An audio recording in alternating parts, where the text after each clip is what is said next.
Waalaikumsalam warahmatullahi wabarakatuh. Alhamdulillahilladzi hadana li hadza wa ma kunna linahtadiya laula an hadana Allah.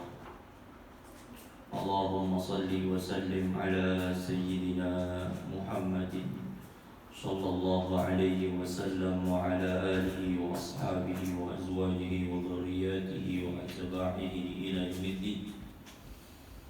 Subhanaka la ilma lana illa ma 'allamtana innaka antal alimul hakim. Rabbi shrah li sadri wa yassir li amri wahlul 'uqdatam min lisani yafqahu qawli. Rabbi zidna ilma warzuqna fahma. Rabbi yassir wa la tu'assir. Rabbi tammim bil khair. Wala hawla wala quwwata illa billahil aliyyil azim. Amma ba'd. Alhamdulillah, puji syukur kepada Allah Subhanahu wa taala atas karunia, kenikmatan, anugerah yang senantiasa Allah berikan kepada kita, sehingga di kesempatan di waktu yang insya Allah diberkahi oleh Allah ini, kita Allah kumpulkan di taman daripada taman-taman surganya Allah Subhanahu wa taala. Yang ini berdasarkan hadis baginda Nabi Muhammad sallallahu alaihi wasallam, "Idza marartum bi riyadil jannati farta'u." Kalau kalian lewat daripada taman-taman surga, maka bergabunglah, maka ikutilah. Qala ashabun nabi wa ma riyadul jannah. Apa itu riyadul jannah? Apa itu taman-taman surga? Maka qala Rasulullah sallallahu alaihi wasallam, khilaqul dzikr wa khilaqul ilm. Dia adalah halaqah-halaqah zikir, dan juga dia adalah halaqah-halaqah perkumpulan-perkumpulan yang membahas tentang halal dan haram, membahas tentang syariat, membahas tentang bagaimana cara beribadah kepada Allah Subhanahu wa ta'ala. Perkumpulan semacam ini yang di dalamnya bukan hanya sebatas zikir kepada Allah, tetapi ada diisi dengan pembahasan syariat, baik halal haram, baik isinya itu adalah cara beribadah yang betul, cara beribadah sesuai dengan apa yang Allah inginkan. Ini adalah yang dahulu dipilih oleh baginda Nabi sallallahu alaihi wasallam. Nabi pernah keluar daripada rumah, kemudian Nabi masuk ke Masjidin Nabawi. Ketika Nabi masuk ke dalam masjid, Nabi jumpai ada dua perkumpulan di Masjid Nabawi. Halaqah-halaqah zikir, halaqah-halaqah ilmu, itu dari zaman baginda sudah ada. Dan sampai detik ini kalau kita ke Madinah, kita akan menjumpai halaqah-halaqah tersebut. Yang di sana ada membahas tentang Al-Quran, yang di sana ada membahas tentang syariat. Ini sudah berada dan sudah berlangsung daripada zaman Rasulullah. Ketika Nabi masuk ke Masjid Nabawi, ketika baginda Nabi sallallahu alaihi wasallam masuk ke dalam Masjid Nabawi, kemudian beliau melihat daripada perkumpulan halaqah-halaqah tersebut, lantas beliau ikut bergabung, duduk bersama-sama dengan mereka yang sedang membahas halal dan haram, dengan mereka yang sama-sama sedang membahas tentang syariat.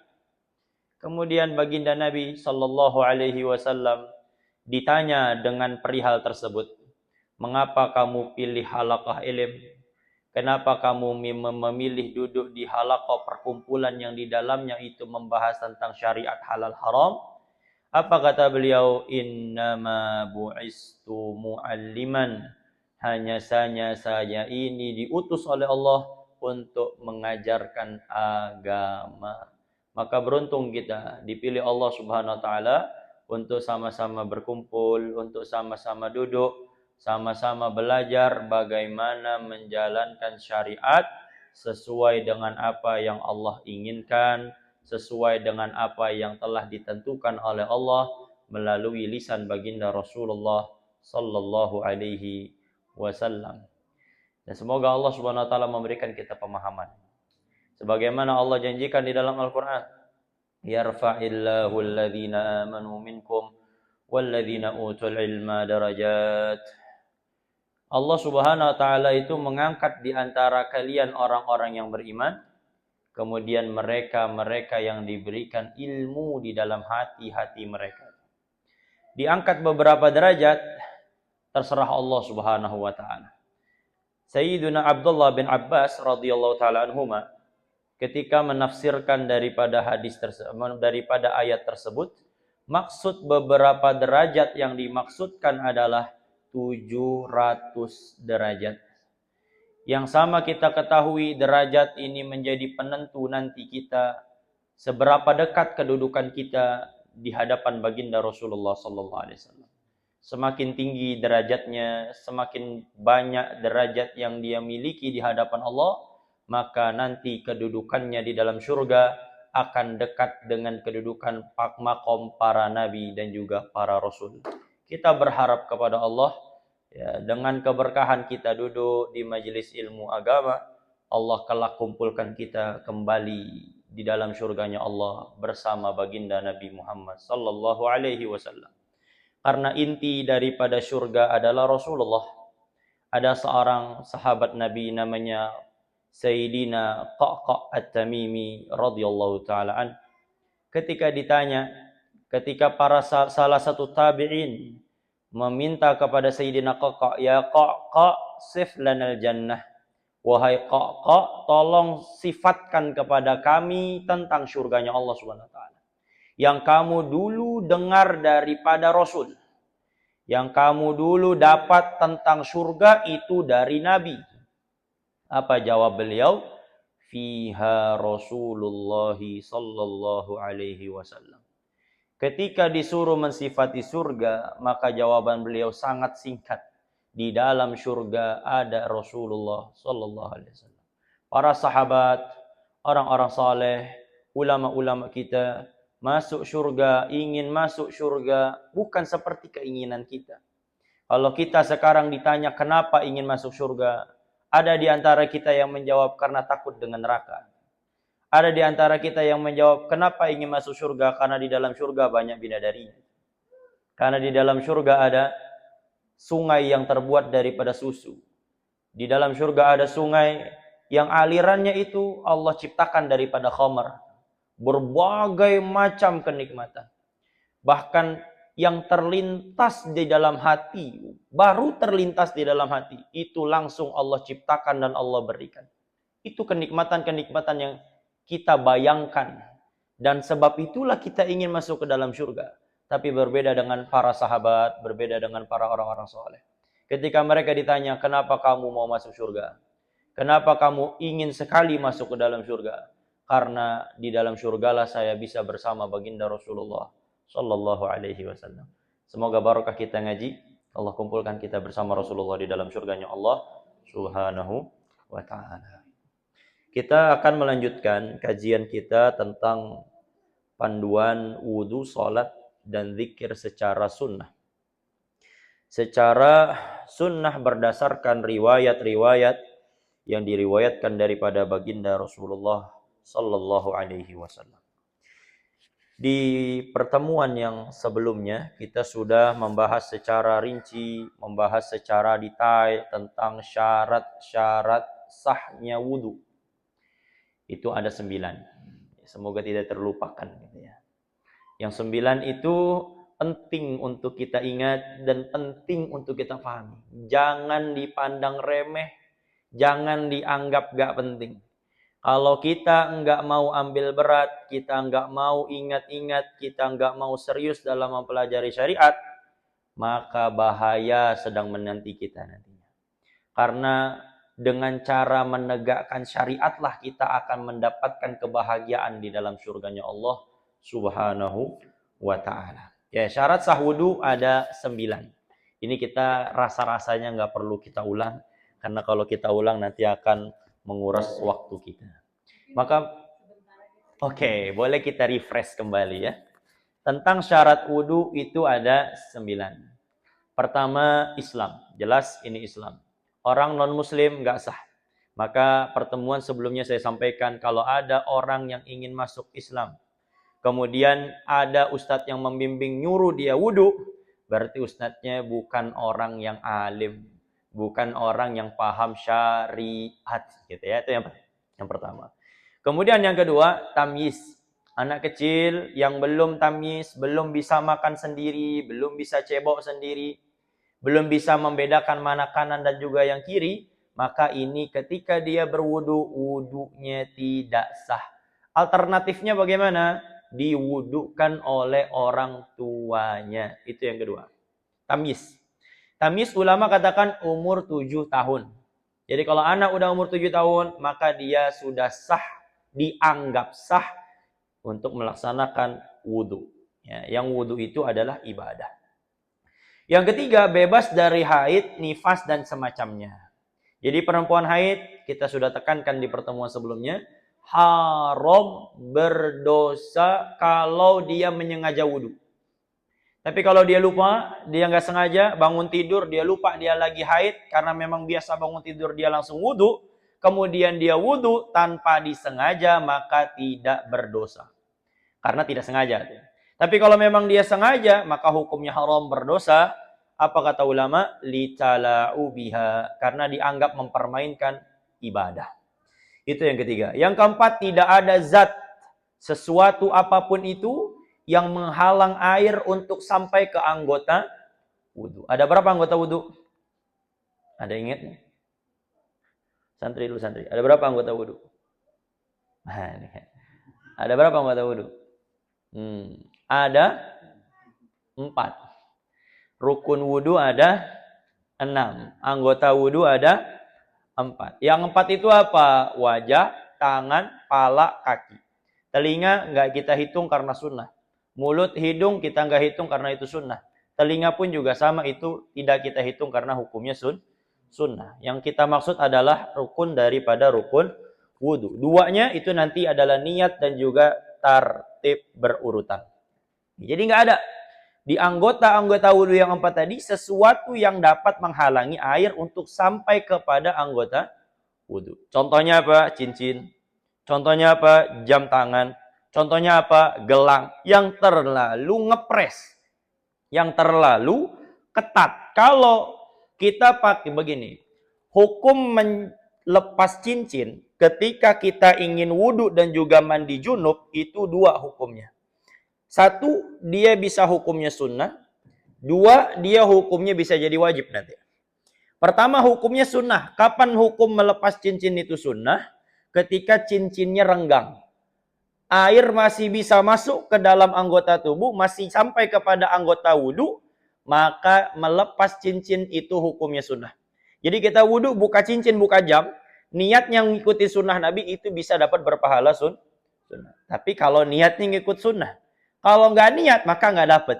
Karena innamal a'malu binniyat wa innamal likulli imri'in ma nawa. Faman kanat hijratuhu ila Allah wa rasulih fa hijratuhu ila Allah wa rasulih wa man kanat hijratuhu lidunya yusibuha aw imra'atin yatazawwajuha fa hijratuhu ila ma hajara ilaih. Tamam. Jadi kapan wajib? Ketika, itu yang pertama. Sunnah ketika cincinnya, jam tangannya, gelangnya itu tidak terlalu ngepres. Maka sunnah kita lepas. Kalau kita nggak lepas, nggak jadi masalah. Karena air masih sampai kepada anggota wudu ataupun anggota tubuh ketika sedang mandi janabah atau mandi junub. Kedua, hukumnya bisa wajib. Kapan melepas cincin itu wajib? Ketika cincin tersebut terlalu ngepres. Sehingga tidak ada celah untuk air masuk ke dalam anggota wudu ataupun anggota tubuh ketika mandi junub. Maka ketika itu wajib melepas cincin. Karena apa? Karena kalau nggak dicopot, tidak sah wudunya dan juga tidak sah mandi junubnya. Ini penting untuk kita paham. Itu yang keempat. Yang kelima, tidak ada di atas anggota wudu yang 4 tadi zat yang dapat merubah sifat air. Sama kita ketahui, yang namanya wudu harus pakai air suci mensucikan. Atau bahasa lain namanya air mutlak. Gitu ya. Apa itu air mutlak? Air yang tidak terikat dengan qaid lazim. Dengan sesuatu yang mengikat. Gitu. Dengan sesuatu yang nggak bisa terlepas. Gitu. Itu namanya air mutlak. Gitu ya. Air mutlak itu apa? Air sumur. Air mutlak tuh. Air mutlak itu apa? Air hujan. Air mutlak itu namanya. Air mutlak itu apa? Mata air. Itu air mutlak namanya. Air mutlak itu apa? Air laut. Itu namanya air mutlak. Maka kita wudu, kita mandi junub pakai air-air tersebut, itu boleh. Dan itulah syarat sah kita nanti untuk berwudu dan mandi janabah. Ini air mutlak nih. Kenapa? Karena sumbernya dari mata air. Nah, kurang lebihnya seperti itu. Air keran kita itu air mutlak tuh. Kenapa? Karena sumbernya dari sumur. Nah, itu harus kita pahami. Kemudian, tidak ada di atas anggota wudu itu yang dapat merubah sifat air. Sifat air ada berapa? Ini kita ngulang lagi nih kan. Berapa? Berapa santri? Berapa? Sifat air ada 3. Warna, bau, rasa. Warna, bau, rasa. Berubah salah satu ini, maka air itu tidak lagi suci mensucikan. Itu air bersih, itu suci mensucikan tuh. Kita wudu pakai air itu bisa. Bersihkan najis pakai itu juga bisa. Tapi kalau udah berubah apanya? Mau warnanya, mau baunya, mau rasanya, maka itu air dihukumi air suci tapi tidak mensucikan. Namanya mutagoyir. Nanti air suci tidak mensucikan ada 2. Ada mutagoyir, ada mustakmal. Ini kan jadi panjang nanti ini kan, kita ngulang lagi nih. Ya, tapi nggak jadi masalah, yang namanya ilmu itu harus diulang-ulang. Ya. Air mutagoyir itu adalah air bersih tercampur zat suci. Ini air kita masukin kopi, itu namanya kopi air mutagoyir. Ini air kita campur gula, itu namanya air mutagoyir. Kenapa? Karena tercampur dengan zat yang suci. Tapi kalau kecampur dengan zat yang najis, maka dia nanti jadi najis. Kalau air mustakmal itu apa? Air bekas basuhan wajib, gitu ya. Bukan wudu. Salah kalau wudu. Karena wudu ada 2, ada wudu wajib, ada wudu sunnah. Kita udah jelaskan juga di pertemuan sebelumnya ini ya. Bukan bekas basuhan wudu, tapi bekas basuhan wajib. Basuhan wajib itu apa? Contoh, kita wudunya wudu wajib, bukan wudu sunnah ya. Kalau kita wudu sunnah, berarti semua yang kita basuh itu hukumnya sunnah. Kenapa? Karena status wudunya adalah sunnah. Nah, wudu wajib, orang nggak punya wudu, dia wudu, berarti wudunya wudu wajib. Dia punya wudu lagi, namanya wudu sunnah. Nah, jadi ketika ditanya nanti kapan kita wajib wudu? Ketika tidak punya wudu. Nah, itu jawaban yang harusnya sudah kita pahami gitu ya. Kembali dulu. Sampai mana tadi? Air. Air mustakmal itu adalah air bekas basuhan wajib. Contoh, ada orang nggak punya wudu, kemudian dia ambil wudu. Atau ada orang junub, dia mandi junub tuh. Air yang dia pakai untuk menyiram anggota tubuh ataupun anggota wudunya, maka ketika sudah terlepas daripada anggota tubuhnya, itu air namanya air mustakmal. Oke, orang wudu wajib nih, dia basuh wajah. Maka yang dibasuh wajahnya, yang jatuh itu namanya mustakmal. Yang masih nempel ini belum disebut mustakmal. Kapan mustakmal? Ketika dia netes. Nah, tetesan itu namanya mustakmal. Nah, nanti yang sering ditanyakan adalah begini. Apa hukum air mustakmal jatuh ke ember air suci? Contoh, kita mandi wajib, kan? Nggak pakai shower, tapi pakai ember. Ketika kita nyiram, ada yang nyiprat masuk ke dalam ember. Nah, itu ember apakah hukumnya nanti jadi mustakmal? Nah, ini kan banyak orang yang keliru ini. Hukumnya bukan mustakmal, tapi nanti berubah jadi mutagoyir. Karena mutagoyir, air mutagoyir itu tadi air yang berubah, tapi nanti disifati dengan sifat yang lain. Oke, kembali dulu. Itu terlalu panjang gitu ya. Intinya bukan jadi mustakmal. Soalnya begini, kalau kita siram, yang jatuh itu kan mustakmal tuh. Jatuh ke dalam ember. Ember itu bukan mustakmal, tapi tadi mutagoy. Nah, sekarang kalau kita nggak pakai sabun dan mandi wajib itu nggak boleh pakai sabun, gitu ya. Kita udah coba bahas juga di pertemuan sebelumnya tuh. Kalau mandi wajib pakai sabun nanti maka nggak sah. Kenapa? Karena dia mandi bukan pakai air suci mensucikan. Tapi air suci tidak mensucikan. Kenapa? Karena sudah tercampur oleh sabun dan juga sampo. Caranya gimana? Mandi wajib dulu. Udah mandi wajib baru dia lanjutkan mandi biasa pakai sabun dan juga sampo. Nah sekarang kalau kita mandi wajib. Ada yang netes-netes tuh ke dalam ember. Itu kan nggak ada baunya, nggak ada warnanya, nggak ada rasanya tuh. Nah sekarang kita bisa mensifati air yang di dalam ember ini mutagoyir atau tidak. Caranya yang netes itu dipermisalkan dengan sifat yang lain.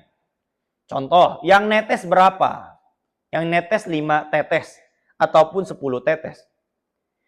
10 tetes itu kita permisalkan kalau itu tetesan kopi misalkan. Kalau itu tetesan teh misalkan.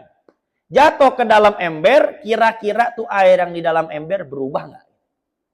Kalau berubah, berarti itu namanya mutagoy. Bukan berarti kita tetesin kopi sama kita tetesin teh. Cuman dipermisalkan, diqiyas namanya. Maka nanti di dalam mazhab Imam Syafi'i, kalau kita belajar usul fiqih, itu salah satu sumber hukum adalah qiyas. Pertama Quran, kedua sunnah, yang ketiga ijma' ulama, yang keempat qiyas. Ini qiyas. Qiyas itu kayak tadi tuh, mengkiaskan sesuatu. Oke, kembali.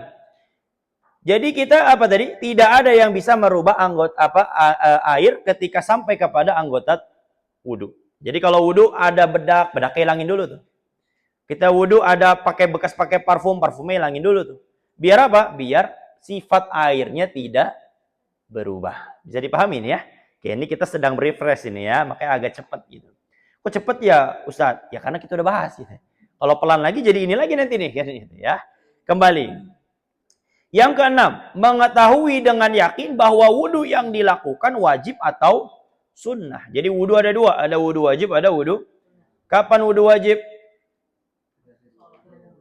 Ketika nggak punya wudu. Nah, jangan sampai salah lagi nih. Jangan bilang ketika ingin sholat. Jangan bilang ketika ingin baca Quran. Salah, itu keliru, fatal itu. Karena nggak selalunya orang mau baca Quran harus wudu. Kalau dia punya wudu, ngapain dia wudu lagi? Kan begitu. Ya, jelas maksud saya. Nah, jadi kapan kita wajib wudu? Ketika tidak punya wudu. Nah, jadi kalau kita mau wudu, sebelum kita mulai wudu, kita harus tahu status kita ini.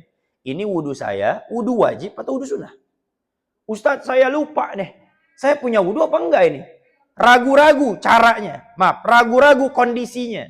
Sekarang saya udah batal atau belum? Kalau ragu-ragu, maka ada dua cara.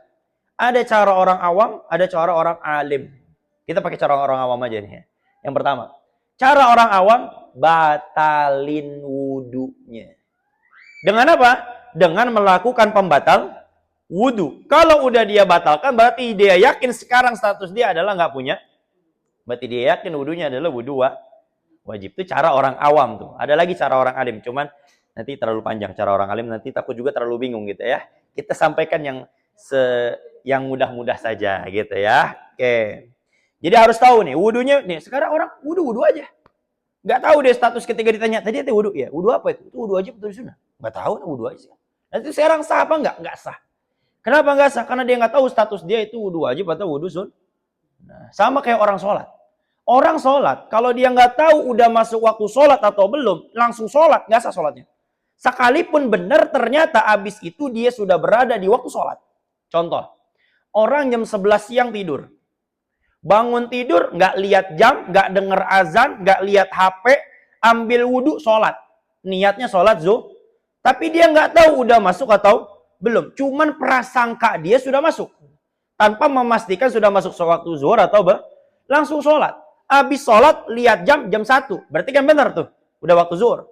Sekarang pertanyaannya. Sah nggak sholat zuhur dia tadi? Nggak sah. Kenapa nggak sah? Karena dia lakukan dalam kondisi dia belum tahu pasti. Secara yakin, udah masuk waktu sholat atau...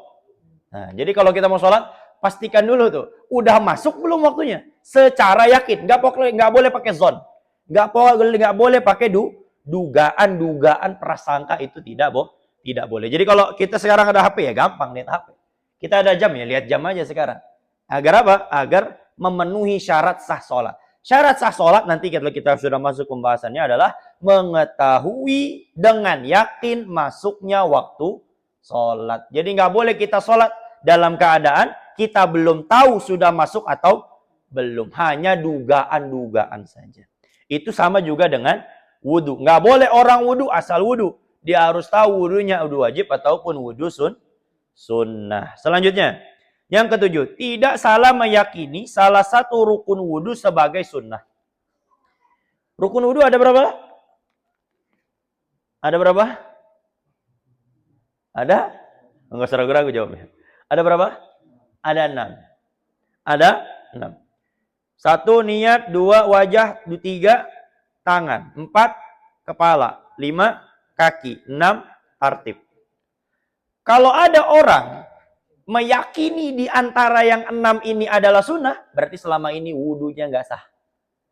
Boleh nanti kita tanya saudara-saudara kita tuh. Tapi bukan untuk menjudge ataupun menjelekkan. Agar dia mau belajar.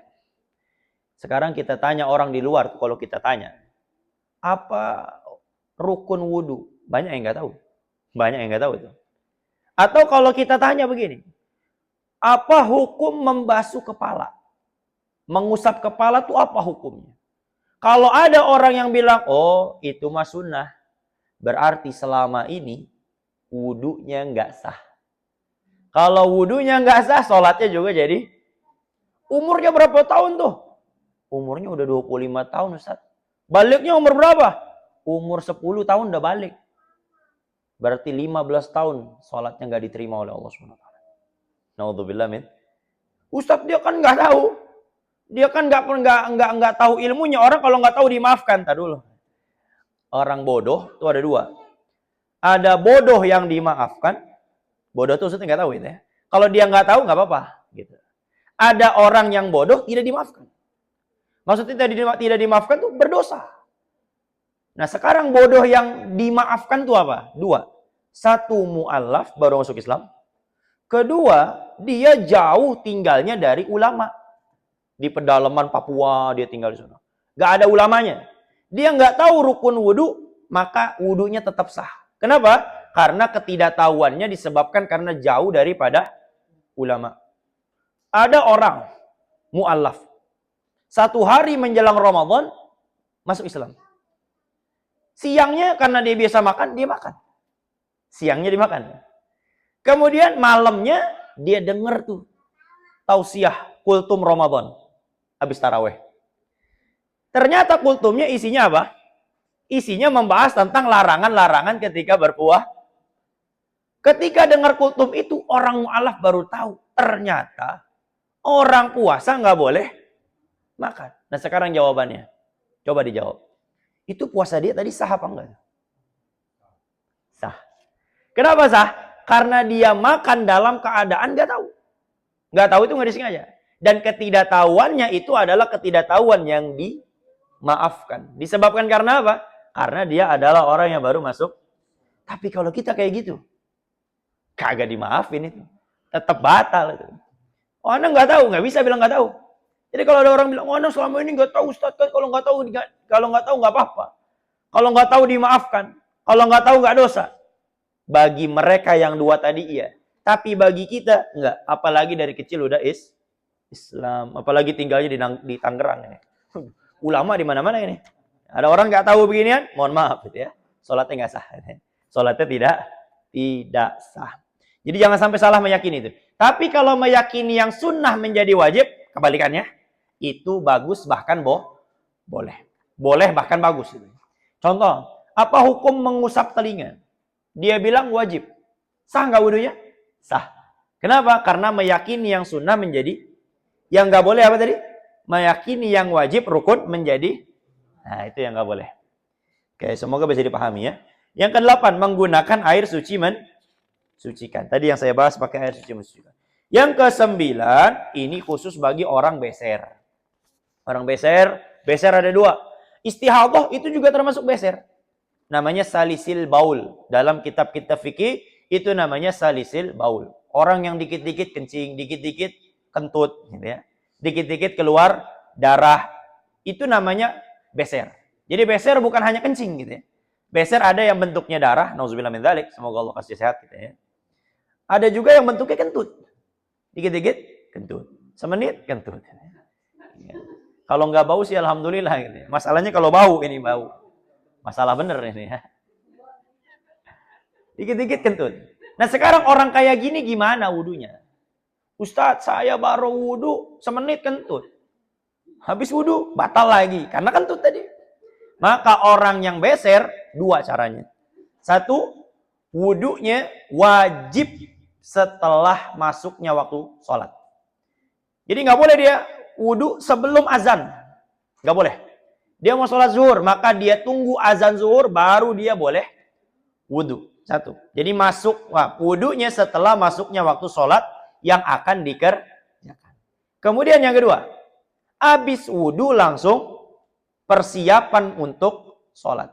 Kalau habis wudu dia ngopi dulu, habis wudu main HP dulu, habis wudu lihat kerjaan dulu. Itu kan kebiasaan kita tuh. Habis wudu nggak langsung sholat, maka sholatnya nggak khusyuk. Ustaz, saya kok kalau sholat nggak bisa khusyuk? Iya wajar. Kenapa? Karena habis wudu tersibukkan lagi dengan dunia. Karena kalau kita membicarakan tentang hadis Nabi, wudu yang afdal itu adalah habis wudu nggak pakai lama qobliyah atau sholat sunnah wudu, habis itu nyambung langsung sholat Kalau kita di masjid berarti tunggu qomat. Tapi kalau kita di rumah sholatnya, maka habis wudu qobliyah, habis itu boleh qobliyah dulu, boleh sholat sunnah wudu dulu, atau digabung. Satu kali sholat 2 rakaat dengan 2 niat sunnah. Habis itu langsung sholat wajib. Itu cara agar bisa khusyuk di dalam sholat.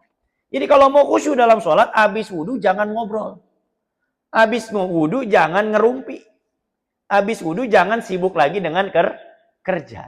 Habis wudhu langsung Itu kata ulama cara untuk kita khusyuk di dalam sholat. Nah orang beser, habis wudhu langsung sholat. Ustaz, saya sampai masjid belum qomat. Nggak apa-apa, tungguin aja. Karena itu menunggu sholat. Menunggu sholat itu masih ada hubungannya dengan sholat. Nggak jadi masalah tuh. Tapi kalau misalkan dia nggak langsung sholat, malah disibukkan dengan perkara-perkara yang tidak ada hubungannya dengan sholat, maka itulah yang membatalkan wudhunya. Contoh, habis wudhu dia main HP dulu. Maka setelah main HP, boleh nggak dia langsung sholat? Nggak boleh. Harus dia wudhu lah. Kenapa? Karena dia orang yang beser. Habis wudhu, harus langsung persiapan menuju sholat. Nah sekarang kan HP nggak ada hubungannya dengan sholat. Kan begitu kan? Ngobrol, ngopi, nggak ada hubungannya dengan sholat. Maka itu kekhususan cara bagi orang yang memiliki penyakit beser. Ustaz, saya kan nggak beser. Iya, semoga sampai meninggal dunia Allah kasih kesehatan. Cuman kan mungkin kita punya saudara, kita mungkin punya teman sahabat yang beser, dia nggak tahu cara wudhu, maka itulah peran kita untuk memberitahu kepada dia, wudhu kamu berbeda dengan kita.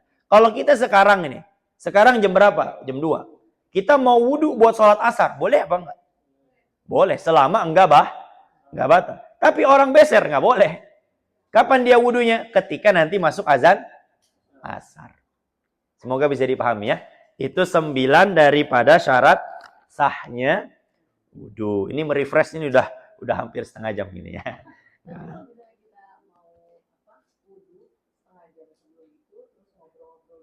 Enggak jadi masalah. Secara hukum fikih sah. Bagi orang sehat ya, bukan yang beser. Kita nih habis wudhu nggak langsung sholat, main dulu ya, teleponan dulu, boleh. Secara hukum fikih boleh. Cuman secara tasawuf nggak bagus. Ulama-ulama yang saleh mereka nggak akan melakukan itu. Kenapa? Karena itu akan memalingkan hatinya daripada sholat. Jadi nanti sholat mikirinnya teman. Sholat mikirinnya kerja. Maka berangkat sholat nih, khususnya bagi bapak-bapak nih. Kalau berangkat sholat menuju masjid, lebih bagus nggak usah ngobrol. Di jalan menuju masjid, nggak usah ngobrol. Kenapa? Karena yang diobrolin itu akan mengganggu konsentrasi dia di dalam sholat. Nggak percaya? Cobain aja. Kita sebelum sholat ngobrol, sebelum sholat membahas sesuatu, maka itu akan masuk ke dalam sholat kita nantinya. Dan akan merusak daripada sholat. Secara hukum fikih sah. Tapi kita nggak mau beribadah tidak maksimal di hadapan Allah Subhanahu wa Ta'ala. Itu tentang syarat Nah, kalau ngaji bagus. Bagus. Tapi kalau sudah memang di waktunya, lebih bagus habis kita wudhu, qobliyah, sholat, habis sholat baru baca Quran. Lebih afdal begitu. Jadi, kalau sebelum azan. Oke, kalau sebelum azan kita sudah wudhu, sambil nunggu azan kita sibukkan dengan membaca Quran, itu sangat dianjurkan. Bagus itu malah. Ya, kenapa? Karena Quran itu masih ada hubungannya dengan sholat. Kita lanjutkan ke pembahasan selanjutnya. Rukun wajib wudhu. Ini mudah nih. Sebenarnya ini mudah gitu ya. Cuman masih banyak orang-orang yang keliru di dalam hal ini. Yang pertama, kita nggak akan baca semuanya. Tapi kalau mau baca semuanya bisa dibaca sendiri. Kita akan baca poin pentingnya saja. Inti dari apa yang ada di situ. Nanti boleh dibaca sendiri. Yang pertama adalah niat wudhu di dalam hati. Niat. Nah sekarang niat wudhu itu kayak apa? Kan begitu ya. Kalau kita diajarin dari kecil tuh gimana kita? Nawaitul wudu'a li raf'il hadasil asghar. Apa lagi? Fardhon lillahi. Boleh? Boleh. Cuman kepanjangan. Yang wajib niat wudhu cuman 2. Nawaitu. Yang kedua, al-wudu'a. Jadi kalau ada orang wudhu, niatnya nawaitul wudhu, cukup. Atau kalau pakai bahasa Indonesia, saya niat wudhu. Jadi habis ini nggak usah lagi pakai panjang-panjang gitu ya. Kalau orang masih muda, kayak gini-gini, ya nggak masalah lah. Karena kan niat itu di dalam hati. Sekarang kalau masih muda, disuruh menghadirkan niat di dalam hati secara cepat, gampang dia. Tapi kalau orang tua, yang udah tua banget gitu ya, itu sangat menyulitkan. Jadi wudhu itu cukup nawaitul wudhu. Niatnya itu kapan? Dan niat wudhu itu bukan di sini, tapi di sini. Bukan di sini, tapi mahallun niyati al-qalbu. Tempatnya niat itu adalah hati. Jadi kalau ada orang nawaitul wudhu, hatinya nggak niat, nggak sah. Ada orang nggak ngucapin niat, tapi hatinya niat, sah. Nawaitu sauma gadin an adai. Mulutnya doang. Hatinya enggak. Sah nggak puasanya? Nggak sah. Karena yang penting adalah di dalam. Orang teriak-teriak, kita nggak teriak, tapi hati kita niat, sah. Yang teriak hatinya nggak niat, maka tidak. Coba, boleh bikin presentase. Mereka yang teriak-teriak nawaitu sauma godin, berapa banyak di antara mereka yang dibarengi dengan niat di dalam hatinya? Kebanyakannya cuman ikut-ikutan doang. Nawaitu sauma godin, sampai habis lah itu mah. Nah, jadi kita harus memahami yang kayak begini. Jangan sampai kita udah capek-capek puasa, nahan lapar 30 hari, yang laki-laki mah. Kalau perempuan kadang ada libur ya, tetap aja capek. Gitu kan? Jangan sampai kita udah capek, lapar, bahkan kadang orang sampai sakit, ternyata malah enggak diterima. Kenapa enggak diterima? Karena tidak sesuai dengan syariat. Jadi niat itu di dalam hati. Nah, tadi lafaznya minimal adalah nawaitul wudhu. Mana dalil niat? Dalilnya innamal a'malu. Pokoknya kalau udah bahas tentang niat, pasti dalilnya innamal a'malu binniyat. Itu udah pasti itu. Nah, di dalam hadis itu ada namanya asbab wurud. Kalau Quran namanya asbab nuzul. Beda nih ya. Ada asbab nuzul, ada asbab wurud. Secara arti sebenarnya sama aja. Cuman itu sudah istilah yang digunakan untuk Quran dan juga hadis. Jadi kenapa Nabi bilang innamal a'malu binniyat wa innamal likulli imri'in ma nawa? Kenapa Nabi sampai ngomong kayak gitu? Ini ada kisahnya nih. Jadi kisahnya begini. Ini pelajaran buat kita. Kita sekarang nih ngaji buat apa? Itu dulu. Ngaji buat apa? Untuk siapa? Orang-orang sekarang ngaji itu bukan karena Allah, tapi karena dunia. Ada orang yang datang ke pengajian, kenapa kamu ngaji? Pengen ikut arisan. Kebetulan sekarang jadwal saya terakhir nih. Ada yang begitu? Ada tuh. Ada yang ngaji karena penceramah. Kenapa kamu ngaji? Oh enak itu mah penceramahnya tuh. Ustadz terkenal itu mah. Lucu kalau ceramah. Ada yang begitu. Benar apa enggak ini? Iya benar tuh, coba aja deh. Kalau yang ceramahnya lucu-lucu, rame tuh pengajiannya. Tapi kalau yang ceramahnya garing, Tahu garing ya? Bukan emping, bukan. Garing, nggak lucu gitu. Serius aja gitu ya. Kalau ada bercanda juga dikit bercandanya. Sepi pengajiannya. Ya, sekarang kita ini ngaji buat apa? Buat Allah apa bukan gitu ya? Nah, begini ceritanya. Dulu nih. Ketika Nabi mau hijrah ke Mekah dari Madinah menuju Mekah. Itu para sahabat seneng. Seneng banget tuh. Kenapa seneng? Karena para sahabat itu tinggal di Mekah sengsara. Pokoknya ketika Nabi belum jaya, belum berhasil gitu. Itu orang-orang yang di Mekah tinggal hidup dengan Nabi, beriman kepada Nabi, itu semua hidupnya sengsara. Jangankan yang miskin-miskin. Sekelas Khadijah istri Rasul, yang dulunya adalah perempuan cantik, banyak duit, disegani, nikah sama Nabi dihinakan, dan gak ada harga dirinya lagi udah. Apa-apa dipersulit. Kenapa? Karena beriman kepada Nabi. Paman Nabi, namanya Abu Thalib. Dia nggak beriman, emang nggak beriman. Tapi membela Nabi. Membela Nabi, akhirnya apa yang didapat? Celaan sana sini. Boikot sana sini. Bahkan, Nabi itu diboikot selama 3 tahun. Di mana? Di lembah namanya Lembah Abu Thalib. Syi'ib namanya Syi'ib Abu Thalib. Nih, nanti kalau kita kemana nih? Gak apa-apa. Gak apa-apa. Nah, nanti kalau kita ke mana namanya? Ke Mekah. Kalau kita ke Mekah nanti ya. Semoga Allah izinkan kita ke Mekah. Itu nanti di Mekah ada namanya Maktabah Mekah. Perpustakaan Arab Saudi. Itu tuh tempat lahir Rasul. Jadi kalau kita nanti ke Mekah, kalau bisa kita datang ke situ. Kalau lah nggak bisa masuk ke dalam perpustakaannya, ya minimal dari luar lah. Karena itu tempat barokah. Nabi lahir di situ tuh. Biar kita tahu dulu sejarahnya. Nah, di belakang perpustakaan itu ada lembah. Namanya Lembah Abu Thalib. Di belakang perpustakaan. Namanya Syi'ib. Syi'ib itu artinya lembah. Nabi itu sama Abu Thalib, sama Khadijah, semuanya itu diboikot 3 tahun. Sampai para sahabat tuh makannya makan daun-daunan doang. Khadijah dulu duitnya banyak, cantik, hidup enak. Ikut Nabi makan daun. Makan perempuan sekarang diajak begitu sama suaminya, pisah aja deh bang dah.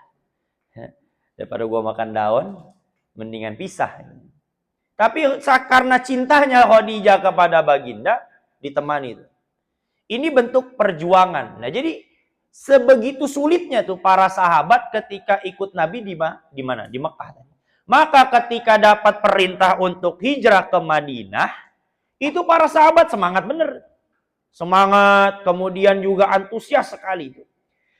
Sampai akhirnya ada seseorang sahabat yang ngadu sama Nabi. Nabi, ini sahabat-sahabat kita, ada di antara mereka nih yang ikut ke Madinah bukan karena kamu, bukan karena Allah.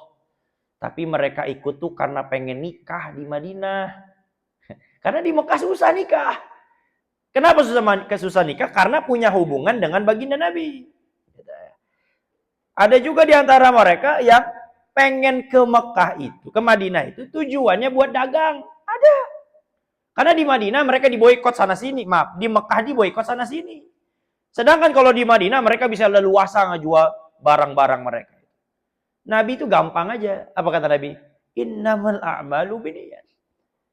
Hanya saja tiap perkara itu tergantung niatnya. Wa innamal likulli imri'in ma nawa. Faman kanat hijratuhu ila Allah wa rasulih. Siapa yang hijrahnya bersama saya itu karena Allah dan Rasulnya, fahijratuhu ilallahi wa rasulih, maka dia dapat Allah, dia dapat Rasul. Wa man kanat hijratuhu lidunya, siapa yang dia tuh hijrahnya pengen dapat dunia, pengen dagang tadi, pengen kaya di Madinah. Aw imra'atin yatazawwajuha, atau dia ke Madinah pengen kawin. Maka apa kata Nabi? Fahijratuhu ila ma hajara ilaih. Maka dia cuma dapat apa yang dia niatkan. Kalau dia niatnya hijrah pengen dapat perempuan di Madinah, dia cuma dapat perempuannya tapi nggak dapat Allahnya. Maka yang ngaji tujuannya karena arisan, cuma dapat arisan. Kalau dia ngaji tujuannya cuma buat ngerumpi, cuma dapat ngerumpi, tapi nggak dapat Allah Subhanahu wa taala. Ini penting ini. Yang pertama adalah nih niat. Itu yang pertama ya. Jadi apa tadi? Niat nawaitul wudu atau saya niat wudu. Yang kedua, membasuh bagian luar wajah. Penting ini, bagian luar. Bagian dalam gak usah.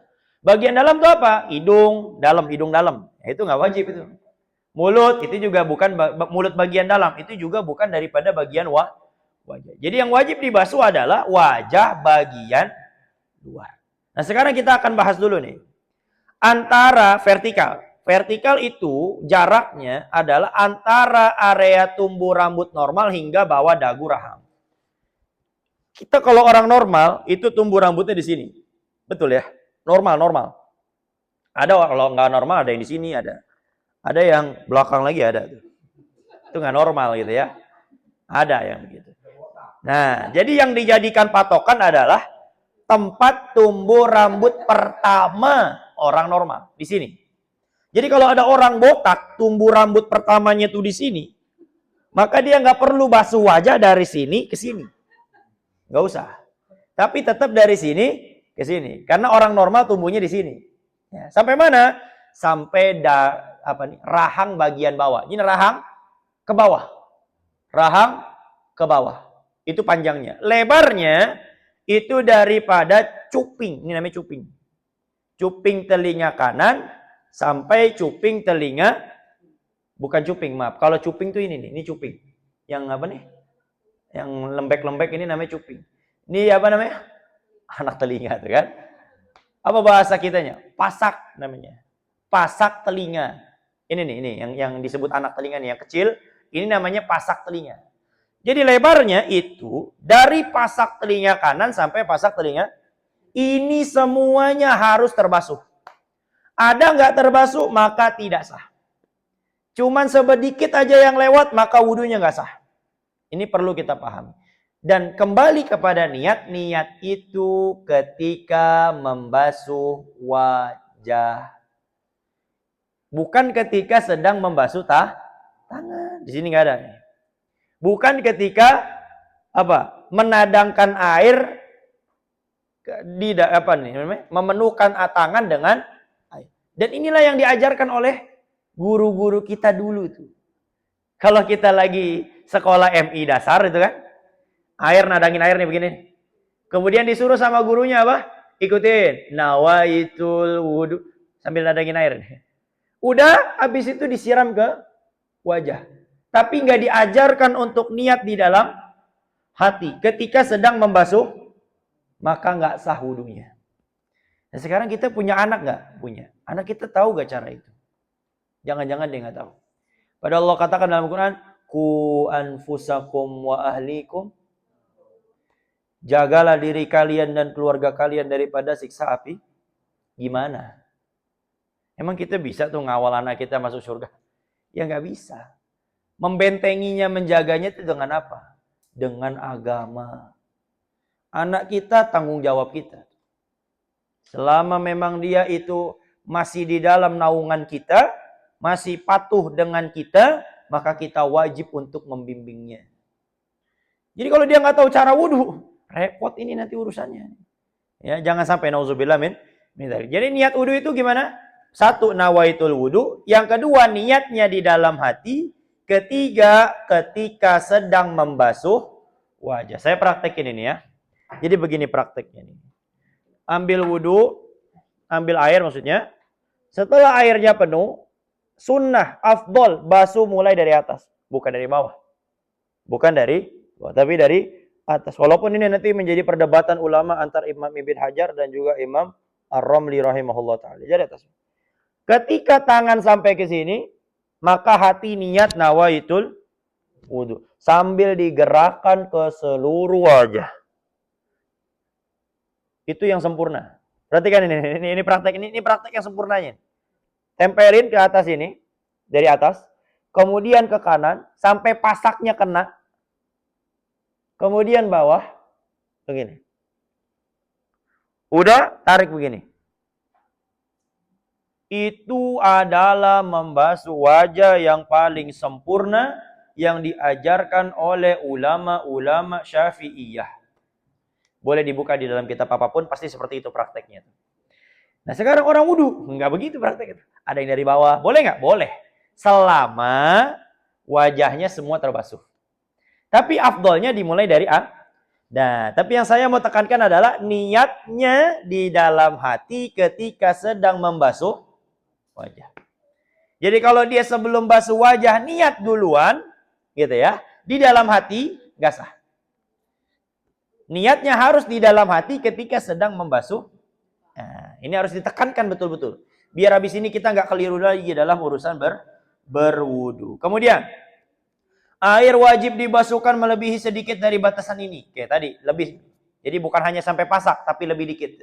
Bukan sampai bukan sampai hanya dagu, tapi ke bawah dagu. Dilebihin sedikit itu hukumnya wajib. Nanti ada kaidah fikih, ma la yatimul wajibu illa bihi fahuwa wajib. Nanti ada kaidah fikih itu. Usul fikih. Kemudian, nah ini penting juga nih. Untuk bulu pada wajah. Untuk bulu pada, nah ini khususnya laki-laki yang punya jenggot. Ini belum lagi ini kan belum lagi. Yang punya jenggot, yang punya kumis, yang punya bewok. Perhatikan ini. Sekarang orang nggak peduli hal ini, akhirnya sholatnya nggak sah. Orang yang punya jenggot, yang punya bewok, kalau bewoknya tipis, hukumnya wajib menyela-nyela jenggot dan bewoknya. Ya. Di luar dari basuhan yang 3 tadi. Jadi habis basuh wajah 3 kali, ambil air lagi, 1, 2, 3. Ya, jadi yang 3 ini beda dari yang 3 awal. Nah, khusus. Tapi kalau jenggotnya tebal, maka menyela-nyela ini hukumnya sunnah. Dia nggak selak pun nggak masalah. Tapi dia selak itu bernilai pahala. Nah sekarang gimana bedainnya? Jenggot tebal sama jenggot tipis. Itu ulama fikih dahsyat, gitu kan? Sampai seperti itu mereka bahas, gitu kan? Jadi begini.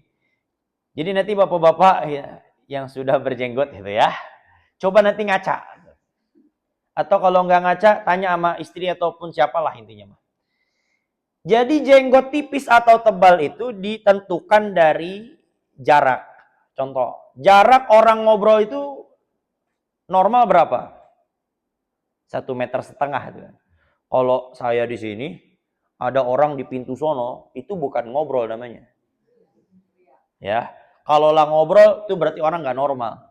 Kan begitu kan? Ini ngobrol orang normal 1 meter, 1,5 meter. Paling jauh pun 2 meter. Untuk jarak normal orang ngobrol. Taruh 1,5 meter kata ulama. Kalau jarak 1,5 meter, orang ngobrol, orang lawan ngobrol kita ini nggak ngelihat kulit bagian dalam kita, nggak kelihatan nih kulit bagian dalamnya, maka ini jenggot namanya jenggot tebal. Pahami dulu nih, pahami. Tapi kalau jarak 1,5 meter, kulit dalam ini masih kelihatan, berarti ini namanya jenggot Ah, tuh kan. Coba dilihat.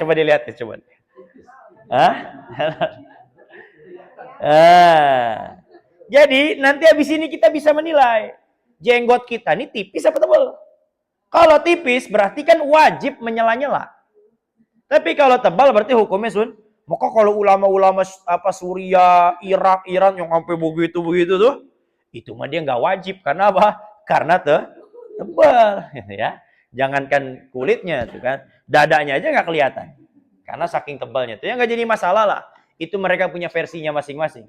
Tapi yang jelas janggut baginda Nabi di dalam kitab Syama'il Muhammadiyah karya Imam Turmudi, aja dari kitab namanya Syama'il Muhammadiyah, itu janggut baginda Nabi itu 1 kepal begini. Ya, 1 kepal, nggak panjang. Panjangnya tuh ya bukan yang sampai dada begini, enggak. Panjangnya panjang cuma sedikit saja. Jadi Nabi itu orang yang perhatian dengan janggut. Jadi jangan sekali-kali mencela sesuatu yang ada di dalam diri Nabi. Contoh, dulu viral ada seorang kiai itu. Dia ngomong, orang yang jenggotan akalnya kurang. Ngeh nggak ini siapa ini? Saya nggak mungkin sebut nama kan, nggak bagus nantinya. Kalau orang jenggotnya semakin panjang, semakin bodoh, semakin berkurang akalnya. Hati-hati. Padahal tuh ulama tuh, kiai besar tuh, nauzubillah min dzalik. Kenapa sampai seperti itu? Ya hidayah daripada Allah Subhanahu. Kalau menurut Imam Ibn Hajar rahimahullah ta'ala, orang yang menghinakan sesuatu yang nempel kepada Nabi, yang wujud ada di dalam diri Nabi, maka dia murtad, kata Imam Ibn Hajar. Jadi kalau orang menghina jenggot, hati-hati. Ngapain sih lu pakai jenggotan? Gak cocok lu. Jangan begitu, jangan. Orang itu jenggotan itu niatnya kadang untuk mengamalkan sunnah, bukan buat gaya-gayaan. Zaman sekarang jenggot orang, anak-anak muda sekarang gak mau berjenggot. Ada yang jenggotnya dipotong. Gak pede dia sama jenggot. Malah melihara kumis. Padahal kumis itu, ini ya, bukan berarti dilarang berkumis itu. Berkumis boleh, tapi jangan terlalu panjang. Karena kebiasaan orang Yahudi adalah memanjangkan kumis-kumis mereka. Sampai menutupi kemerah-merahan bibir atas mereka. Ada orang yang begini nih, ada. Jenggotnya nggak ada, tapi kumisnya tebel. Jadi kita kalau bisa yang punya kumis, ya boleh punya kumis, tapi jangan tebal-tebal. Usahakan ditipiskan gitu ya. Karena yang sunnah tebal itu adalah janggut, bukan kumis. Itu tentang wajah. Jadi membedakan tebal ataupun tipis dilihat dari apa tadi? Jarak 1,5 meter. Terlihat atau tidak kulit dalamnya. Kalau terlihat berarti itu jenggot yang tipis. Kalau tidak terlihat berarti itu jenggot yang tebal. Dikit lagi, kita habiskan dulu ini. Yang selanjutnya, membasuh kedua tangan. Dalilnya mana tadi membasuh wajah? Surah Al-Maidah. Ya ayyuhalladzina amanu idza qumtum ilas shalah faghsilu wujuhakum. Maka basuhlah wajah-wajah kalian. Nah, itu dalil membasuh wajah. Kemudian yang ketiga, sekarang membasuh kedua tangan. Membasuh kedua tangan sampai kepada kedua siku dan dilebihkan sedikit. Jangan dipaskan, tapi dilebihkan sedikit. Mana dalil membasuh siku? Wa aydiyakum ilal marafiq, dan tangan-tangan kalian sampai kepada siku-siku kalian. Jadi kita sekarang begini. Wudu itu kita udah maklum lah, yang namanya wudu itu membasuh tangan sampai siku. Nggak ada yang perlu diperbaharui, nggak ada niat di situ juga, nggak ada niat. Karena niat tadi ada ketika kita sedang membasuh wajah. Adapun tangan, ini yang harus kita bahas adalah yang afdol, yang bagus, membasuh tangan itu dimulakan dari sini sampai ke siku, atau dari siku sampai ke jari. Kan beda-beda orang. Ada orang yang wudunya begini nih. Dia mulai dari siku dia, diarahin airnya ke jari. Ada orang yang ditadangin dulu. Habis itu dia alirin ke siku. Mana yang lebih afdol? Nah, ini perbedaan pendapat ulama. Mau ikut yang mana suka-suka. Kalau menurut Imam Ar-Ramli rahimahullah ta'ala, itu membasuh tangan dari sini sampai sini, itu lebih afdol. Kalau wudunya di keran. Di keran. Jadi kalau menurut, nih, pendapatnya dulu, menurut Imam Ramli, kalau wudu dari keran nih, kayak kita biasa, itu lebih afdol kita mulakan dari siku sampai ke jari. Tapi kalau wudu pakai bejana, pertemuan sebelumnya kita udah bahas bejana tuh, gayung, kita masukin tangan kita penuh, baru kita alirkan ke siku.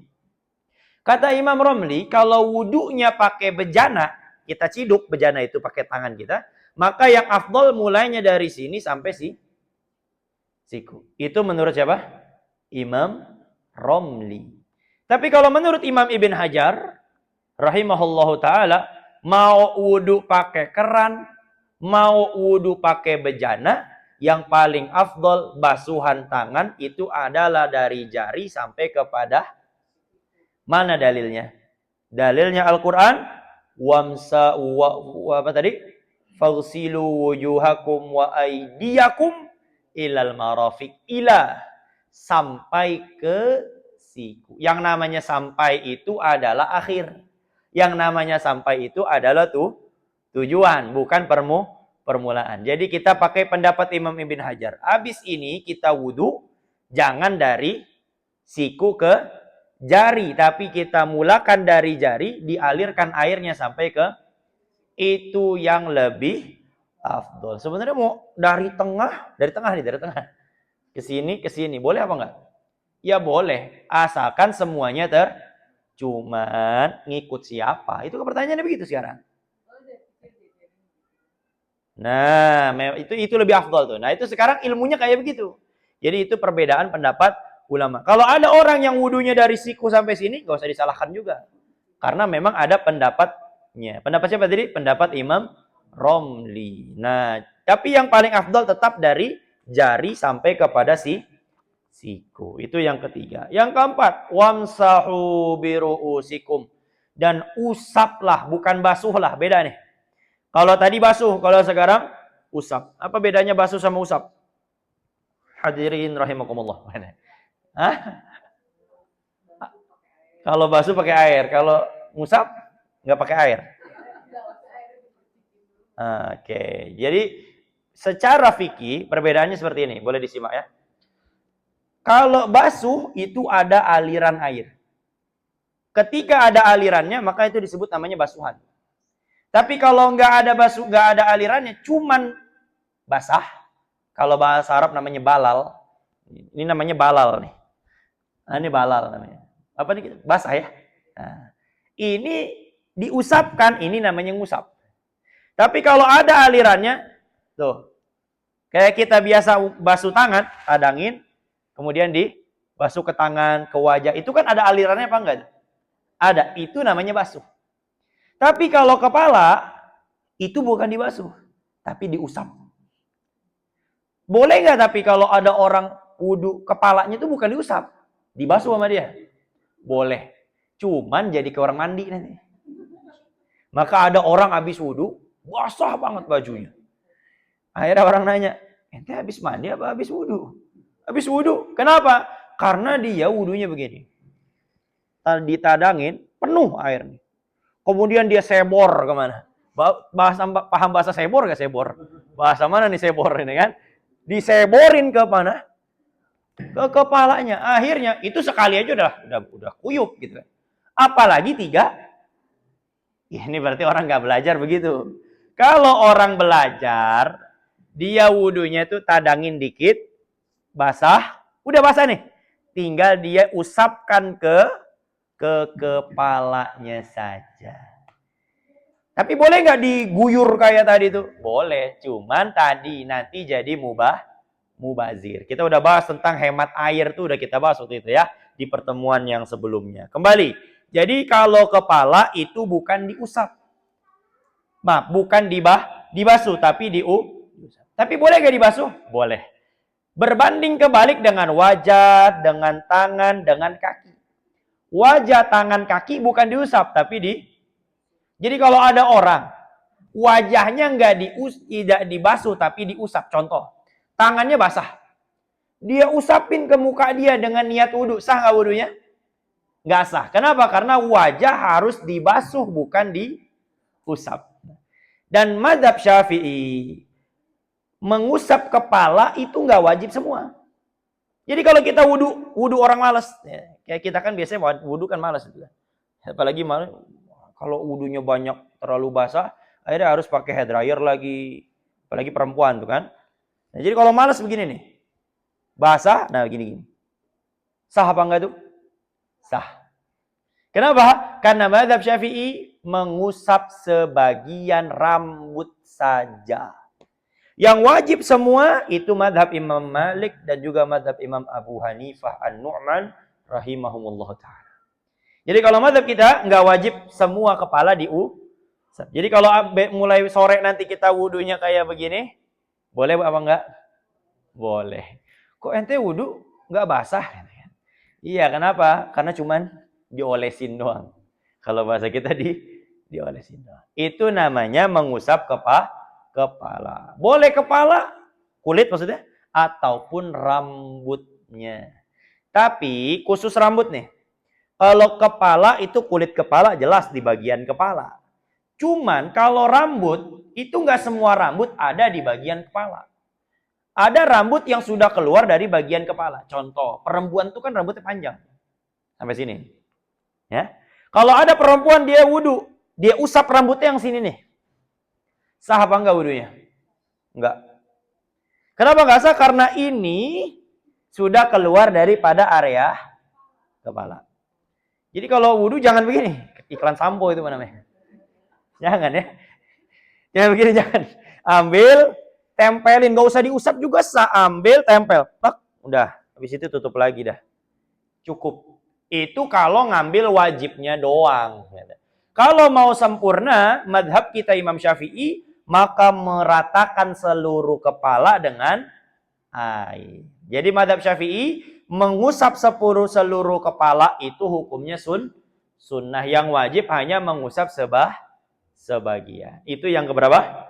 Yang keempat. Yang kelima, nah, dua lagi terakhir. Habis ini ada tanya jawab ya. Yang kelima, membasuh kedua kaki. Mana dalilnya? Wa arjulakum ilal ka'bain. Dan kaki-kaki kalian sampai kepada mata kaki kalian.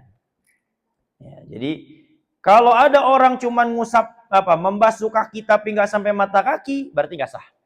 Yang afdol, yang bagus itu membasuhnya sampai kepada betis. Afdol lagi sampai kepada lutut, itu lebih afdol. Gak usah sampai paha, gak usah, gitu ya, sampai lutut. Jadi kalau kita wudhu di kamar mandi kita, itu bagus kita basuh sampai lutut. Karena kalau kita wudhunya di kamar mandi masjid yang tidak tertutup, maka sulit untuk mengamalkan itu. Biar apa kita basuh? Biar ini nanti bercahaya di hari kiamat. Itu yang kita harapkan sebenarnya.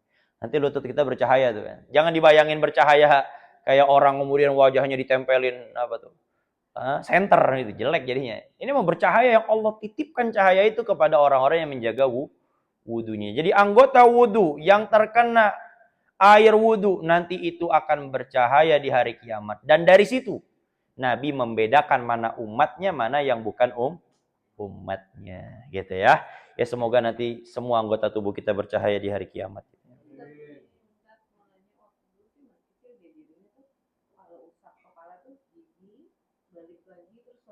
Oke. Jadi kuping itu nggak wajib sebenarnya Bunda, gitu ya. Jadi madhab Syafi'i itu yang sempurna kayak gitu. Yang sempurna begitu ya. Begini. Kuping ini adalah anggota tubuh yang paling banyak dibasuh. Maksudnya dibasuh, terkena basuhan. Ketika kita wudu sempurna, maka kuping itu berapa kali terbasuh? 15 kali. Coba kita hitung bareng-bareng. Basuh wajah, afdolnya kuping kena. Jadi basuh wajah, afdolnya kuping kena. Berapa kali itu berarti? 3 udah ya. Basuh kepala, usap kepala tadi. Afdolnya kuping juga kena. Udah berapa tuh? 3, berarti 6. Kemudian habis itu apa lagi? Basuh telinga. Berapa kali? 3. Yang biasa tuh kita tuh. 9. Ada lagi setelah kita begini-begini telinga nih. Celupin tangan ini nih. Apa nih? Kelingking. Sampai 3 kali. 1. Ambil lagi. 2. 3. 12. Udah. Nggak cukup sampai situ. Basahin. Basah. Tempel. 1. 2, 3, 15 kali. Kalau kita amalin tuh nggak budek kita sampai mati. Karena itu khasiatnya tuh kan. Ya sekarang kenapa kok kadang pendengaran kita kurang jelas karena wudunya nggak sempurna itu. Kalau wudu sempurna insya Allah itu ya. Kita punya tubuh juga terjaga kebersihannya. Nah itu yang sempurna kayak tadi itu. Nah untuk laki-laki nih. Ini prakteknya begini. Ini prakteknya boleh diperhatikan ya. Laki-laki yang rambut pendek. Kalau rambut panjang beda lagi nanti. Sama seperti perempuan jatuhnya nanti. Kalau rambut pendek, dia ke belakang. Kemudian dia tarik lagi ke depan. Itu diulangi sebanyak 3. Tapi kalau perempuan, cukup dia tarik ke belakang sekali, nggak usah dikedepanin lagi. Diulang sebanyak 3 kali. Itu yang afdol. Dan itu yang paling sesuai dengan apa yang kita baca di dalam kitab-kitab madhab al-imam Syafi'i rahimahullahu ta'ala. Oke, kembali dulu. Kita habiskan dulu. Habis ini baru. Membasuh kaki sampai kedua mata kaki. Nah, perhatikan dulu. Kalau kita kaki ini, ya, yang paling rentan sekali itu tumit ini. Tumit ini. Bahkan Nabi pernah teriak-teriak. Ini Nabi teriak-teriak. Ini kapan lagi kita dengar Nabi teriak? Apa kata Nabi? Wailun lil aqabi minan nar. Jadi ada sahabat-sahabat Nabi lagi wudu tuh. Tapi wudunya nggak bener. Cuman memperhatikan yang wajib-wajibnya doang. Nggak, sunnahnya nggak diamalin. Apa kata Nabi? Wailun lil aqabi minan nar. Hati-hati tuh, tumit-tumit kamu nanti masuk neraka, kata Nabi. Oh, gimana nggak serem gitu nama Nabi? Maksudnya apa? Maksudnya begini. Tumit kita ini kadang pecah-pecah. Gitu ya. Kalau kita punya tumit pecah-pecah, maka kita tuh wajib gosok-gosok tumit kita. Agar kita punya air itu masuk ke dalam sela-sela itu. Ini khusus sekali, ini khusus. Jadi nanti coba lihat tumit-tumitnya tuh. Kalau yang nggak pecah-pecah mah yang nggak usah gitu ya. Tapi yang pecah-pecah tolong diperhatikan. Nah, kalau pecah-pecah pakai obatnya. Nggak tahu obatnya apa nanti. Coba dibeli ya. Jadi tumit tolong diperhatikan. Tapi kalau yang nggak pecah-pecah insya Allah aman. Gitu ya. Itu yang kelima. Membasuh kaki sampai kepada mata. Yang keenam adalah tartib. Ya, tartib itu apa? Berurutan. Daripada mulai basuh wajah, tangan, pala, kaki. Nggak boleh ditukar tuh. Jadi kalau ada orang wudhu, tangan dulu. Basuh tangan sampai siku. Baru habis itu dia basuh wajah. Nggak sah. Ada orang kaki dulu. Habis kaki baru rambut. Itu juga nggak sah. Kenapa? Karena tidak tartib. Tartib itu apa? Berurutan. Maka ini 6 adalah 6 rukun wudhu. Sebenarnya tadi kita mau habiskan dengan 4 syarat, 4 pembatal wudhu tuh. Cuman karena tadi kita sudah pakai untuk merefresh daripada kajian kita sebelumnya, nggak jadi masalah. Jadi pembatal wudhu itu ada 4. Itu nanti boleh dilihat. Untuk penjelasannya nanti kita akan lanjutkan di pertemuan yang akan datang. Semoga Allah berikan kita pemahaman semuanya. Insya Allah. Kalau ada pertanyaan dipersilahkan. Udah 2:30. Ada?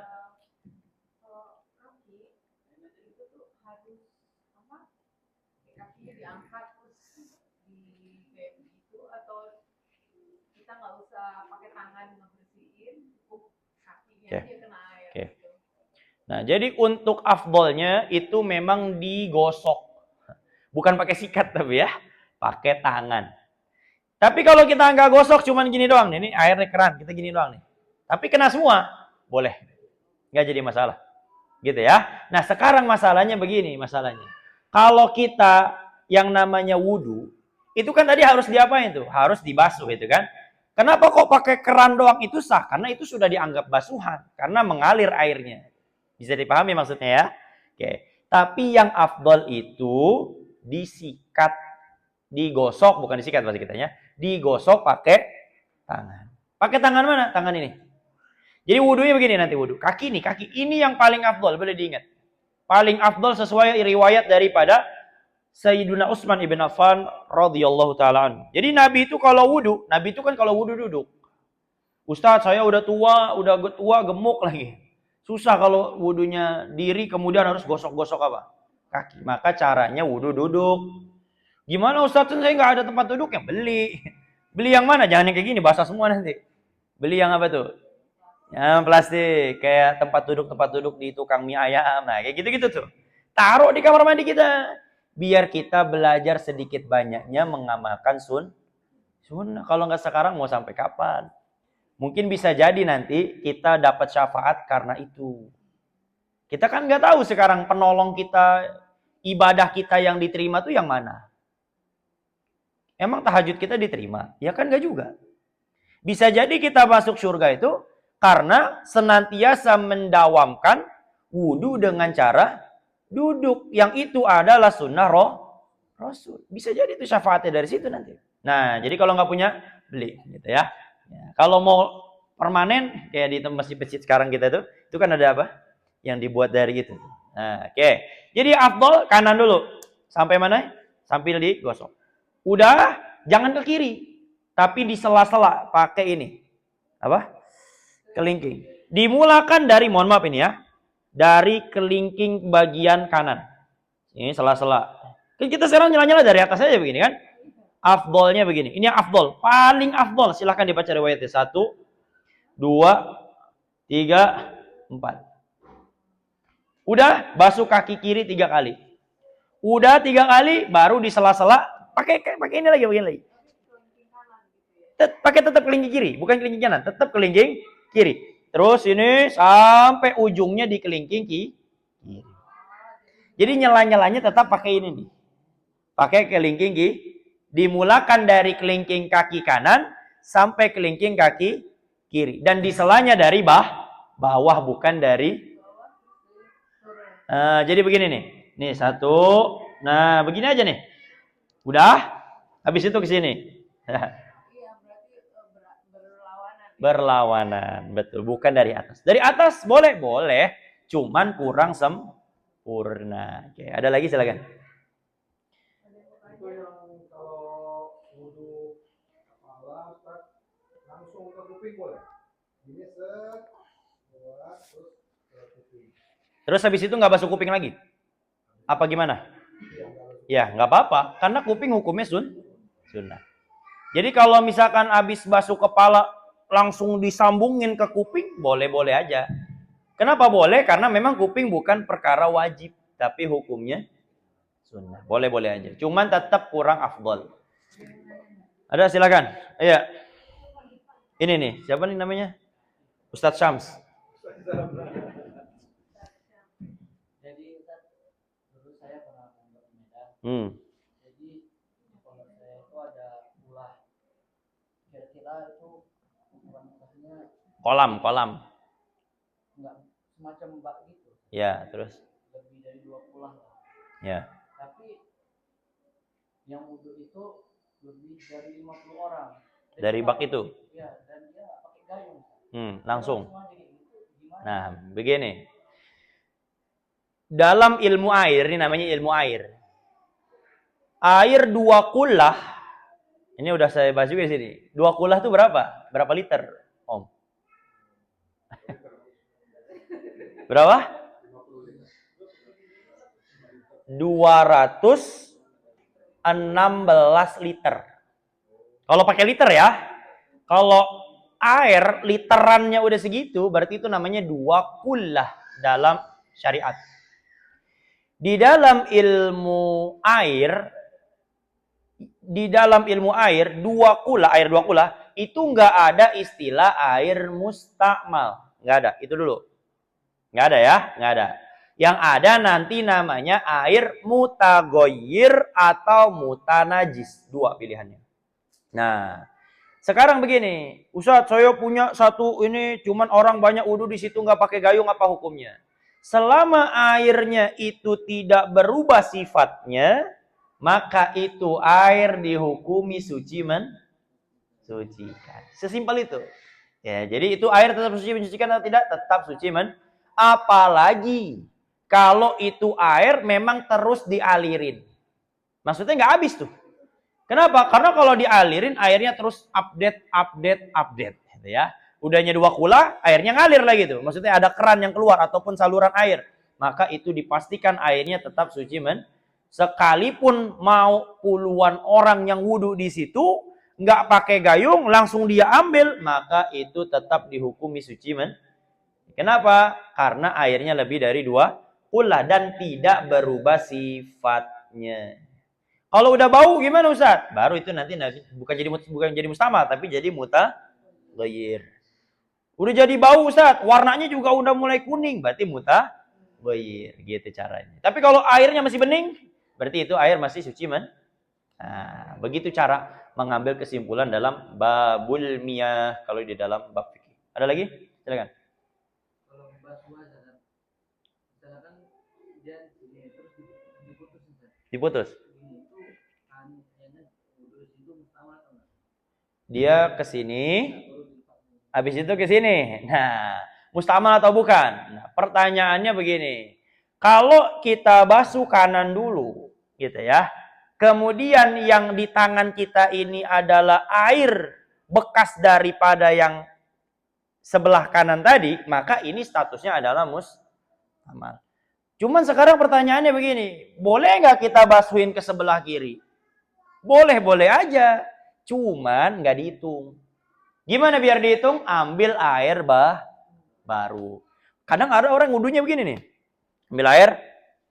1, 2. Ada yang seperti itu. Boleh atau enggak?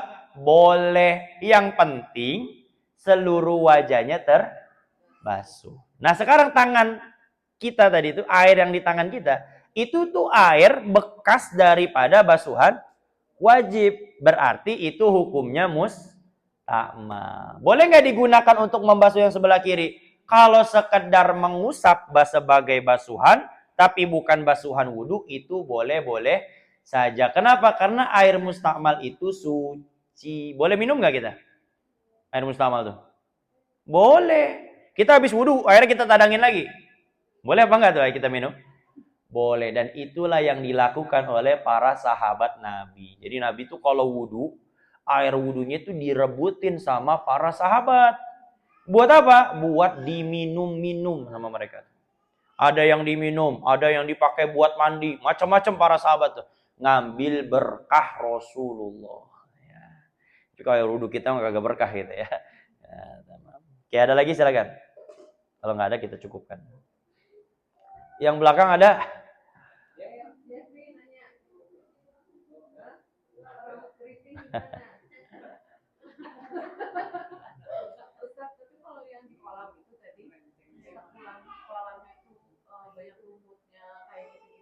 Oke, ada yang dimaafkan. Begini, di dalam kaidah fikih, air itu butuh kepada 2. 1 tempat, kedua saluran. Ulangi lagi, 1 tempat, kedua saluran. Air butuh kepada 2 ini. Air kalau nggak ada 2 ini, nggak bisa sampai air kepada kita. Tempat dan saluran. Maka kata ulama, kalau di saluran, di tempat tampungan air, ada lumut. Bukan disengaja taruh lumut ya. Emang itu lumut ada sendiri. Kemudian airnya berubah jadi hijau. Apa hukum airnya? Tetap suci mensucikan. Kenapa? Karena lumut itu dimaafkan, kata ulama. Tapi kalau kita ambil lumut, kita taruh ke ember kita, itu yang nggak dimaafkan. Tapi kalau lumutnya itu tumbuh sendiri, ada sendiri, karena mungkin kelamaan, biasanya itu ada di mana tuh? Di saluran tuh kan, biasanya tuh. Karena kita buka air, kok hijau ini? Ternyata ada lumutnya. Nah itu hijau tuh, apakah itu hukum airnya jadi mutaghayyir karena warnanya berubah? Enggak, tetap suci Kenapa? Karena dia butuh kepada saluran dan juga Nah, yang paling sering begini, Ustaz, saya wudhu air keran saya berkarat. Bau karat maksudnya. Kan berubah berarti baunya kan? Bau karat. Nah sekarang apa hukum airnya? Suci mensucikan atau suci tidak mensucikan? Tetap suci mensucikan. Kenapa? Karena air butuh kepada saluran. Jadi kalau kita punya bak, punya saluran air, itu ada lumutnya, memang itu lumut tumbuh ada sendirinya, kemudian air kita berubah atau bau lumut, maka itu masih dimaafkan, masih suci mensucikan. Gitu. Jadi nggak dibersihin, nggak apa-apa juga nggak dibersihin. Gitu. Oke, ada lagi? Cuman jorok aja kan gitu ya.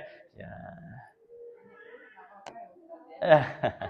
Bedanya tadi kayak wudhu wajib sama wudhu sunnah.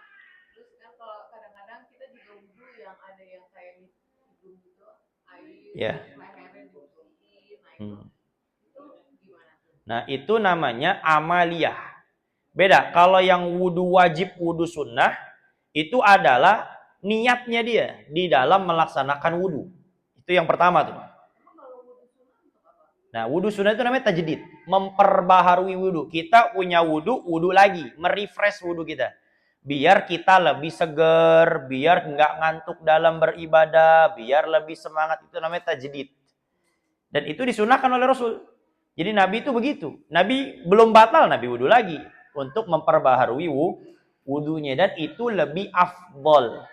Contoh nih, saya sekarang masih punya wudhu. Mau sholat asar, afdolnya wudhu lagi apa enggak? Wudhu lagi. Tapi bukan wudhu wajib, wudhu sunnah itu.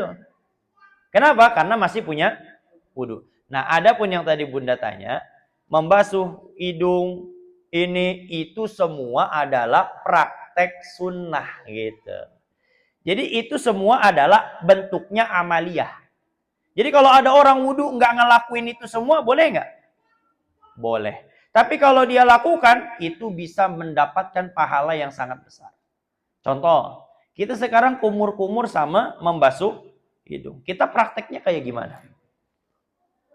Praktek kita selama ini kayak gimana?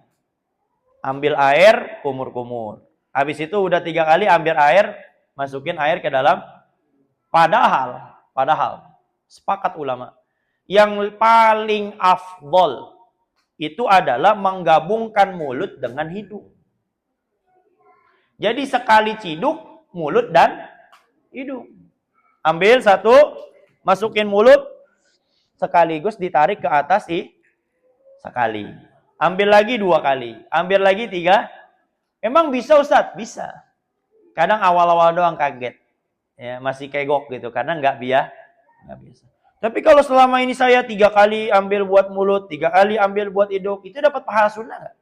Tetap dapat pahala sunnah. Tapi tidak yang paling bagus. Gitu ya. Jadi beda yang Bunda tanyakan itu namanya amal praktek sunnahnya. Kalau yang tadi tentang wudhu sunnah, wudhu wajib, itu adalah niat wudhunya. Yang dia yakini wudhunya wudhu wajib atau wudhu sunnah. Bentuknya adalah keyakinan di dalam menjalankan ibadah. Gitu. Ada lagi?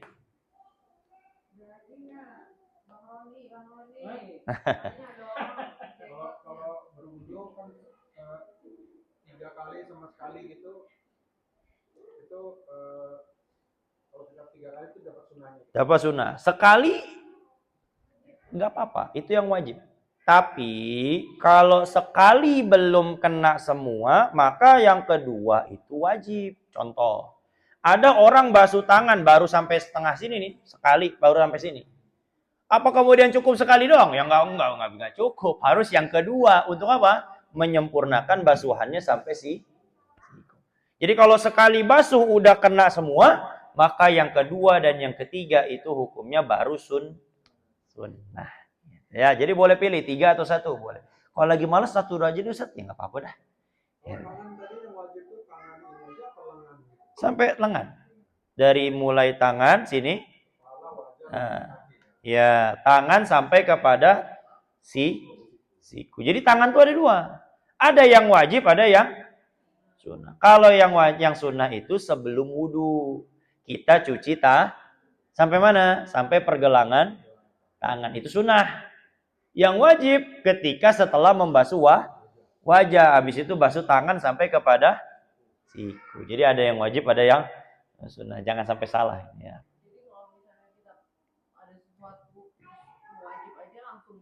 Boleh. Sangat boleh. Dan banyak orang kayak gitu. Biasanya orang kalau baru belajar fikih gitu ya, nggak dibarengi dengan tasawuf, dia cuman ngelakuin yang wajib-wajib doang. Kalau kita ke daerah yang airnya jelek itu ternyata enggak. Ya, betul. Mendingan yang wajib aja. Yang sunnah-sunnah kita tinggalkan. Karena itu keadaan gitu kan. Nah, tapi ada orang yang bagus keadaannya, tapi tetap aja nggak mau kumur-kumur. Kok ente nggak kumur-kumur? Kan sunnah. Kok ente nggak basuh kuping? Cuman sunnah. Ada orang-orang sekarang yang kayak gitu. Meremehkan padahal itu bisa jadi sebab syafaat. Cukup? Ada lagi? Kalau cukup, alhamdulillah ya. Kita mau tanya nih. Ya. Fikih apa untuk wudu kan? Kalau anak kan, kalau wudu itu yang pertama kali yang sempat kita pelajari ya, sebelum kita wudu itu paling utama itu siku dulu nih. Siku kita gesek-gesek ke tumit. Cuma jika Tumit. Ini yang sebelum anak ambil air wudu secara total ya, kita bersihin tumit dulu. Pertama kali. Nah, kedua masalah gofalah. Yang air ditumpahkan itu. Tumpahkan kemana nih? Ya ditumpahkan ke tangan ini. Kita habis muslim ya. Karena dengan kita berwudu itu kan semua air yang jatuh di tubuh kita itu lunturlah pula dosa-dosa kita. Habis muslim kan. Nah jadi kita berwudu itu gofalah. Jadi benar ya, ilal maghrib sampai siku ini marofik. Dan jatuh, betul kan begitu kan? Nah itu kadang-kadang selama ini kita lihat kan orang berwudu. Ya. Nah, ketiga, kalau saya berwudu membersihkan hidung itu saya sedot dulu. Nah itu sunnahnya. Ya. Jadi selama ini kita lihat orang kalau berwudu kan. Iya, betul.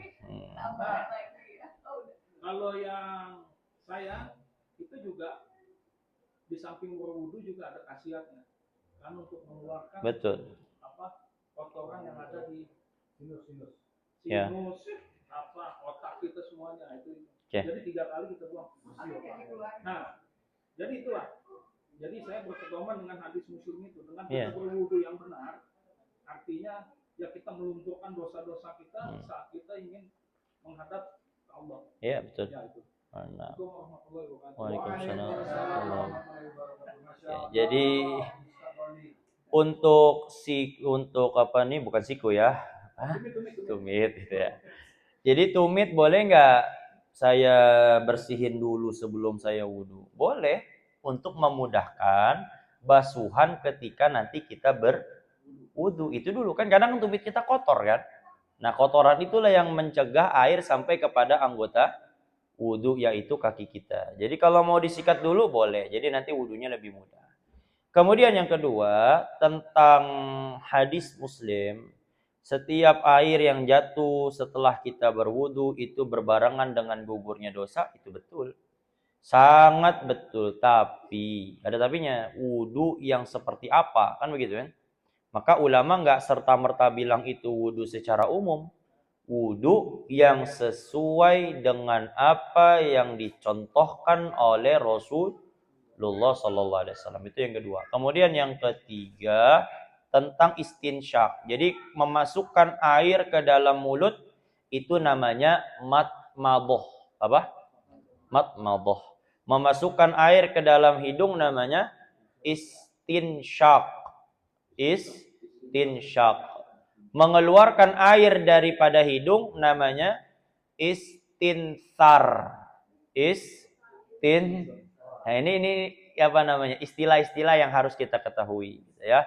Nah jadi boleh nggak memisah kayak tadi, mulut dulu 3 kali, habis itu hidung dengan praktek masing-masing. Silahkan saja, nggak jadi masalah. Cuman tetap yang paling afdol sekali basuh mulut dengan hidung. Dengan catatan hidungnya tetap menarik air yang masuk. Maka kalau kita berwudu itu betul-betul mengikuti Nabi, maka kita akan mendapatkan khasiat. Orang yang suka narik air ke dalam hidung ketika wudu, itu dia akan jauh dari penyakit migrain. Apalah itu dengan sebutannya. Jadi yang ngerasa suka sakit kepala, coba amalin ini. Cuman jangan dibablasin ya. Ngerti gak mas? Jangan dibablasin, tapi dikeluarin lagi.